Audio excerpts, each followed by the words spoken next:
প্রাচীনকালে একটি গ্রামে একজন লোক বাস করত, যিনি একটি ঘোড়তেন। সেই লোকের 4টি ছেলে ছিল। বাবার কাছে তারা 4জনই প্রিয় ছিল, কিন্তু তারা হলো প্রথম শ্রেণীর বোকা। যখন সেই লোক মারা গেল, তখন তার ছেলেরা পরস্পরের সঙ্গে পরামর্শ করে বলল, বাবা তো এই দুনিয়া থেকে চলে গেছে, এখন এই ঘোড়াটাকে কে পালবে? তারা একসঙ্গে সিদ্ধান্ত নিল যে ঘোড়াটাকে কেটে নিজেদের মধ্যে করে নেবে, আর প্রত্যেক ভাইয়ের ভাগে ঘোড়ার একটি করে পা আসবে। কিন্তু তাদের জন্য সমস্যা হলো এই যে ঘোড়ার বাকি শরীরটাকে কিভাবে ভাগ করা যায়। তারা ঘোড়ার পাশে দাঁড়িয়ে এই হিসাব নিকাশ করত।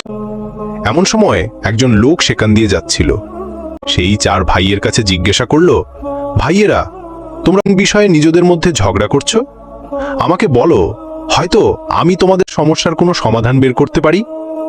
4 ভাইয়ের মধ্যে একজন উত্তর দিল, আমরা 4 ভাই, আপনি আমাদের বলুন, আমরা এই ঘোড়াটাকে নিজেদের মধ্যে সমানভাবে কিভাবে ভাগ করব? সেই লোক বলল, এটা তো খুব সহজ। এমন করো, এই ঘোড়াটাকে বিক্রি করে দাও, আর যে টাকা পাবে তা নিজেদের মধ্যে ভাগ করে নাও। 4 ভাই এই কথায় রাজি হয়ে এবং ঘোড়া বিক্রি করতে শহরের দিকে রওনা হলো। পথে তারা একটি জঙ্গলের মধ্যে দিয়ে যাচ্ছিল। সেখানে রাত হয়ে গেল। 4 ভাই সারাদিনের ক্লান্তিতে জর্জরিত ছিল। তারা যেই শুয়ে পড়ল, তাদের ঘুম এসে গেল।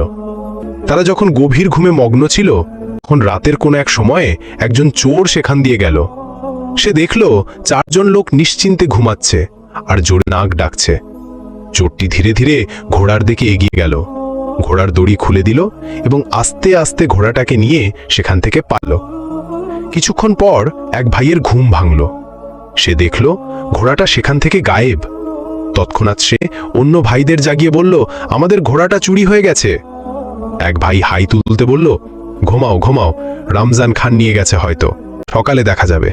সকালে যখন 4 ভাইয়ের ঘুম ভাঙল, তারা রমজান খানকে খুঁজতে বেরিয়ে পড়ল।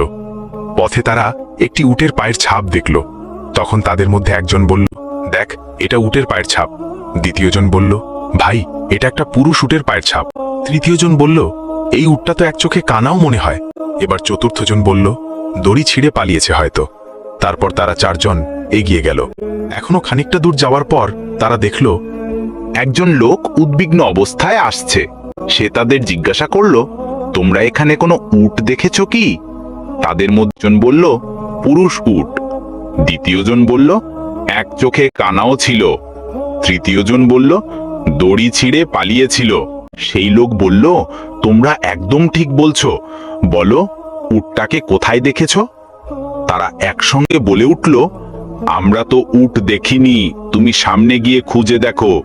এই লোক বলল, ভাইরা, তোমরা উট সম্পর্কে এত তথ্য জানো, তবু অস্বীকার করছো? এটা কি কথা হলো? হয়তো তোমরাই আমার উট চুরি করেছো। চলো স্যার কাছে যাই, তিনি এ বিষয়ে ফয়সালা করবেন। 4 ভাই এবং উটের মালিক বাদশার দরবারের দিকে রওনা হলো। পথে মাটিতে তারা একশের পায়ের ছাপ দেখল। 4 ভাইয়ের মধ্যে একজন বলল, এটা একজন মহিলার পায়ের ছাপ। দ্বিতীয়জন বলল, এই মহিলা বাড়ি থেকে রাগ করে বেরিয়েছে। তৃতীয়জন বলল, এই মহিলা তো গর্ভবতী মনে হয়। কথা বলতে বলতে তারা এগিয়ে গেল। তখন একজন লোক দৌড়ে এসে জিজ্ঞাসা করল, ভাইয়েরা, পথে কোনো মহিলাকে দেখেছো কি? এই বলল, যে রাগ করে বাড়ি থেকে বেরিয়েছিল। দ্বিতীয় ভাই বলল, আমার মনে হয় সে গর্ভবতীও ছিল। সেই লোক বলল, হ্যাঁ হ্যাঁ, একদম ঠিক। তৃতীয়জন বলল, রাতের বেলা বাড়ি থেকে পালিয়েছিল। সে বলল, হ্যাঁ হ্যাঁ, একদম ঠিক। বলো, সে কোথায়? ভাই আবার একসঙ্গে বলল, আমরা তো তাকে দেখিনি, অন্য কোথাও খুঁজে দেখো। সেই লোক বলল, তোমাদের কথায় আমি কিভাবে ভরসা করব?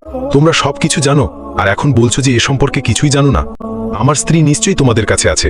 ভাইয়েরা বলল, যদি তুমি আমাদের উপর সন্দেহ করো আর আমাদের ভরসা না করো, তাহলে চলো আমাদের সঙ্গে বাদশার কাছে চলো, তিনি এই বিষয়ে ফয়সালা করবেন। এবার সেই লোকও তাদের সঙ্গে চলতে শুরু করলো। পথে চলতে চলতে তারা একটি শহরে এলো। একটি গলিতে তারা একজন লোকের কাছে জিজ্ঞাসা করল, রমজান খানের বাড়ি কোথায়? সে পাশের বাড়িটার দিকে ইশারা করল। ঠিক তখনই একটি বাড়ির একজন লোক বেরিয়ে এলো এবং বলল, রমজান খান আমি। বলো, কি ব্যাপার? ভাইয়েরা বলল, কাল রাতে তুমি আমাদের ঘোড়াটা নিয়ে গিয়েছিলে, সেটা আমাদের ফেরত দাও। রমজান খান বলল, আমি তো আমার বাড়িতেই আছি, তোমরা পাগল বোকা, আমি কিভাবে তোমাদের ঘোড়া নিয়ে যাব? ভাইয়েরা বলল, যদি তুমি অস্বীকার করো তাহলে চলো বাদশার কাছে চলো। এবার তারা সবাই বাদশার দরবারে পৌঁছালো। বাদশাহ জিজ্ঞাসা করলেন, তোমরা এখানে কেন এসেছো, কি ব্যাপার? তারা বলল, আমরা ন্যায় বিচারের জন্য বাদশার হুজুরে হাজির হয়েছি। তারপর সবাই বাদশাকে একে একে সব কথা উটের মালিক বলল, জনাব, এরা প্রথমে আমার হারানো উট সম্পর্কে সব কথা ঠিকঠাক বলল, আর তারপর বলে যে তারা সেটা দেখেনি। উট চুরি করেছে এরাই, আমি ন্যায় বিচার চাই। দ্বিতীয় লোক বলল, আমার স্ত্রী রাতে বাড়ি থেকে বেরিয়েছে আর এরা তার সম্পর্কে একদম ঠিক তথ্য দিয়েছে, তারপরও বলছে যে তারা তাকে দেখেনি। আমাকে অপহরণ করেছে এই চারজনই, আর কেউ নয়। বাদশাহ চার ভাইয়ের কাছে জিজ্ঞাসা করলেন, তোমরা নিজেদের পক্ষে কি বলতে চাও? ভাইয়েরা উত্তর দিল, হুজুর, আমাদের কথা আগে মনোযোগ দিয়ে শুনুন। রাতে রমজান খান আমাদের ঘোড়া চুরি করেছে। তারা এটুকু বলতেই রমজান খান বলে উঠল, আলিজা, আমার এ সম্পর্কে কিছুই জানা নেই, এরা আমাকে বিনা কারণে ধরে এনেছে।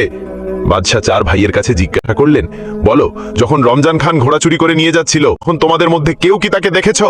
ভাইয়েরা বলল, হুজুর, আমাদের মধ্যে কেউ তাকে দেখেনি। তখন বাদশাহ রেগে বললেন, যখন তোমরা তাকে দেখোইনি তাহলে তার অপবাদ কেন দিচ্ছ? আর যারা তোমাদের বিরুদ্ধে নিজেদের মামলায় অভিযুক্ত করছে তাদের বিরুদ্ধে তোমরা কি বলতে চাও? এই চার বোকা ভাই বলল, হুজুর, এরা আমাদের উপর মিথ্যা অপবাদ দিচ্ছে। আমরা অপরাধী নই, আসলে গায়েবের ইলম জানি, আমাদের সব কিছুই ইলমের মাধ্যমে জানা হয়। বাদশাহ বললেন, যদি তাই হয় তাহলে আমি তোমাদের পরীক্ষা নেব এবং দেখব তোমরা সত্যি ইলম জানো নাকি গল্প বানাচ্ছ। এজন্য আমি একটি জিনিসকে আরেকটি জিনিসের ভেতরে লুকিয়ে রাখব। যদি তোমরা সঠিকভাবে বলতে পারো তাহলে আমি মানব যে তোমরা গায়েব জানো এবং নির্দোষ। তারপর বাদশাহ একটি ডালি আনলেন এবং তা একটি সিন্দুকে বন্ধ করে জিজ্ঞাসা করলেন, বলো, এই সিন্দুকের ভেতরে কি আছে? চার ভাই একে অপরের মুখের দিকে তাকাতে লাগলো। বড় ভাই বলল, কোনো গোলাকার জিনিস আছে। দ্বিতীয় ভাই বলল, এর মাথায় একটি ছোট মুকুটও আছে। তৃতীয় জন বলল, এর মাঝে দানা দানা আছে। চতুর্থ জন বলল, কেন বল, সিন্দুকে ডালিম আছে। এবার বাদশার বিশ্বাস হলো যে এই ভাইয়েরা সত্যবাদী এবং তারা গায়েবের ইলম জানে। বাদশাহ রমজান খানকে বললেন, এই ভাইয়েদের ঘোড়া ফেরত দাও, নয়তো এর মূল্য পরিশোধ করো। আর অন্যদের বললেন, তোমরা গিয়ে তোমার উট আর তুমি তোমার স্ত্রীকে খুঁজে বের করো, কারণ এই ভাইয়েরা সত্যি গায়েবের ইলম জানে। রমজান খানের কাছে ঘোড়ার মূল্য আদায় করে চার ভাই সেই টাকায় ভেড়া ছাগল কিনে নিল এবং নিজেদের গ্রামের দিকে রওনা হলো। দুপুরের সময় তারা একটি জঙ্গলে পৌঁছালো, যে গাছের ছায়া ছিল এবং ঠান্ডা হাওয়া বইছিল। চার ভাই ক্লান্তিতে জর্জরিত হয়ে পড়েছিল, তাই তারা সেখানেই নিশ্চিন্তে ঘুমিয়ে পড়ল। যখন এক ভাইয়ের ঘুম ভাঙল, সে দেখল একটি ছাপচা গাছে উঠে গেছে আর ভেড়ারা জাবর কাটছে। সে তার ভাইয়েদের বলল, চুপচাপ উঠে পড়ো। ভাইয়েরা জিজ্ঞাসা করল, কেন, কি হয়েছে? সে বলল, ছাগলগুলো ডাল ভাঙছে আর ভেড়াদের মারার জন্য পরামর্শ করছে। চার ভাই সেখান থেকে পালিয়ে গেল এবং ভেড়া ছাগলগুলোকে সেখানেই ফেলে রেখে গেল। একটি ভেড়া তাদের পিছু নিল। তখন এক ভাই পাথর তুলে ভেড়াটার উপর ছুঁড়ে বলল, ভাইয়ের একটাকে তো আমি মেরে ফেলেছি, এখন যত তাড়াতাড়ি সম্ভব এখান থেকে পালাও। তারা অনেকক্ষণ ধরে দৌড়াতে দৌড়াতে ক্লান্ত হয়ে গেল এবং তাদের শ্বাস ফুলতে লাগলো। দৌড়াতে দৌড়াতে তারা এবং একজন বলল, গুনে দেখ আমরা সবাই ঠিক আছি কিনা। এই বলে চতুর্থ ভাই গুনতে শুরু করলো, কিন্তু নিজেকে গুনতে ভুলে গেল এবং বলল, তারা তো তিনজন, আমাদের চতুর্থ ভাই গায়েব। দ্বিতীয় জন বলল, থাক আমি গুনি। তারপর সে গুনতে শুরু করলো, 1, 2, 3। সেও নিজেকে গুনল না এবং বলল, আমাদের মধ্যে সত্যি চতুর্থ ভাই গায়েব। এভাবে একে একে চারজনই গুনল এবং প্রত্যেকে নিজেকে গুনতে ভুলে গেল। তারা ভাবতে লাগলো যে ভাই কোথাও হারিয়ে গেছে। এমন সময় সেখান দিয়ে একজন ঘুড়সওয়ার যাচ্ছিল। সে ভাইদের এই আচরণ দেখে বুঝল যে এরা প্রথম শ্রেণীর বোকা। সে বলল, যদি আমি তোমাদের গুনতি পুরো করে দিই তাহলে আমি কি পাবো? ভাইরা বলল, তাহলে আমরা সবাই তোমার গোলাম হয়ে যাব, তুমি আমাদের যেখানে নিয়ে যাবে তোমার সঙ্গে যাব। ঘোড়সওয়ার প্রথমে এক ভাইয়ের হাত ধরে বলল, 1। তারপর দ্বিতীয় জনের হাত ধরে বলল, 2। এভাবে গুনতি পুরো করল। এতে চার ভাই খুশি হয়ে এবং বলল, আজ থেকে আমরা তোমার গোলাম। ঘোড়সওয়ার তাদের জিজ্ঞাসা করল, তোমরা এভাবে পালাচ্ছিলে কেন? তারা একসঙ্গে বলল, আমাদের ছাগলগুলো ডাল ভাঙছিল আর ভেড়ারা আমাদের মারার জন্য স্পর্শ করছিল। ঘোড়সওয়ার তাদের বলল, এখন আমার সঙ্গে চলো, আমি তোমাদের ভেড়া ছাগলের সঙ্গে মিটমাট করে দেব। তারা যখন জঙ্গলের কাছে পথে সেই ভেড়াটা মরে পড়েছিল। ভাইয়ের বলল, এই সেই ভেড়া যে আমাদের মারার পরিকল্পনা করছিল। জঙ্গলে পৌঁছে যখন তাদের নজর ভেড়া ছাগলের উপর পড়ল, চার ভাই ভয় পেতে লাগলো। ঘোড়সওয়ার ভেড়া ছাগলের কাছে গিয়ে প্রত্যেকের মাথা বুলিয়ে দিল। তারপর ভাইদের বলল, এখন ভেড়া ছাগল তোমাদের কিছু বলবে না। এরপর সে বলল, চলো তোমরাও আমার সঙ্গে চলো। ঘোড়সওয়ার ভেড়া ছাগল নিয়ে বাড়ি পৌঁছালো। চার ভাইও তার সঙ্গে ছিল, কারণ তারা তার গোলামি মেনে নিয়েছিল।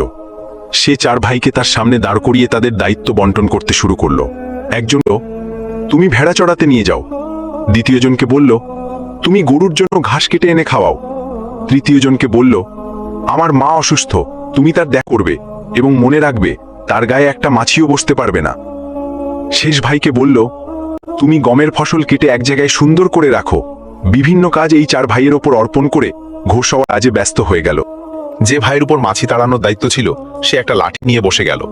যখনই ঘোড়সওয়ারের মায়ের গায়ে কোনো মাছি বসতো সে লাঠি দিয়ে মাছিটাকে মারত। বেচারি বুড়ি চিৎকার করে উঠত।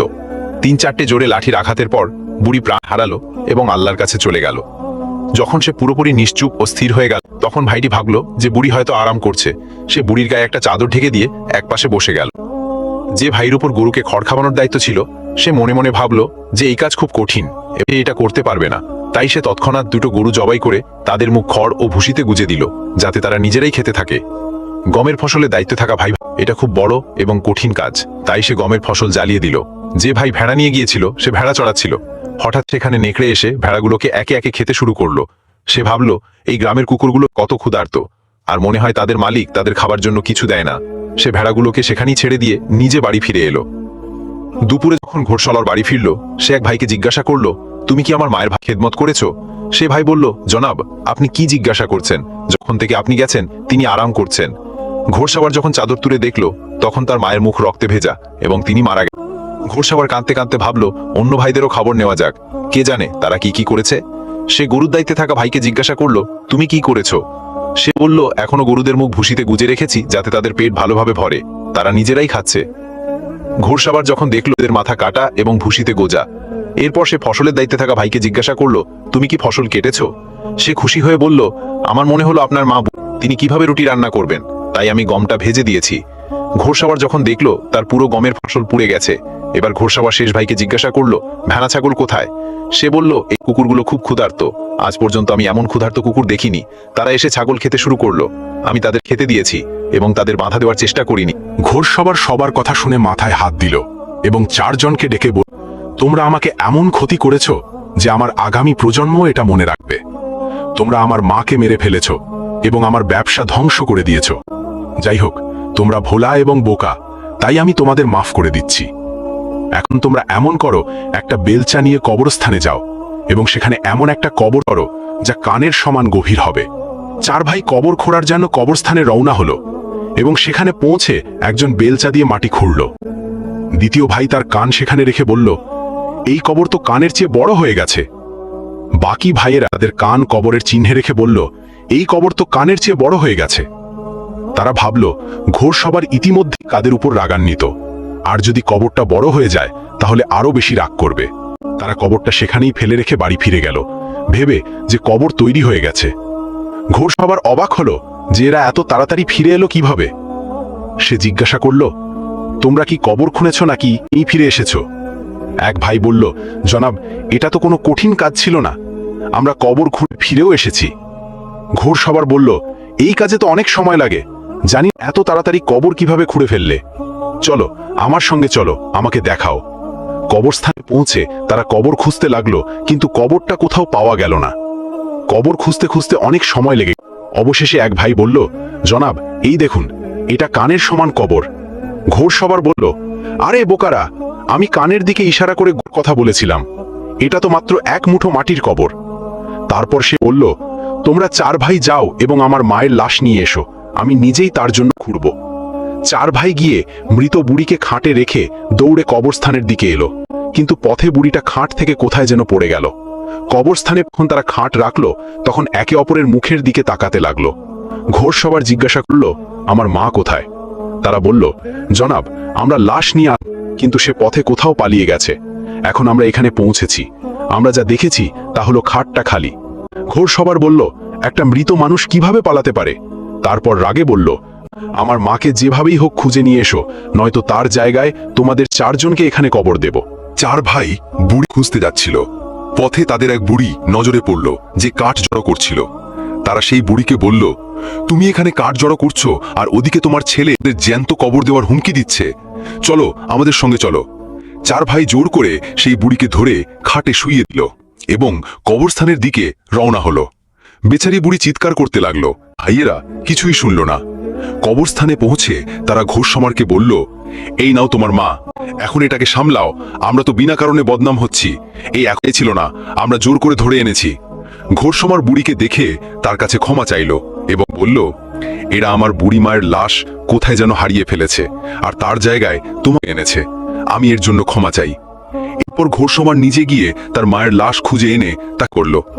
ঘোষসমার এই বোকা ভাইদের বোকামি থেকে খুবই বিরক্ত হয়ে গিয়েছিল।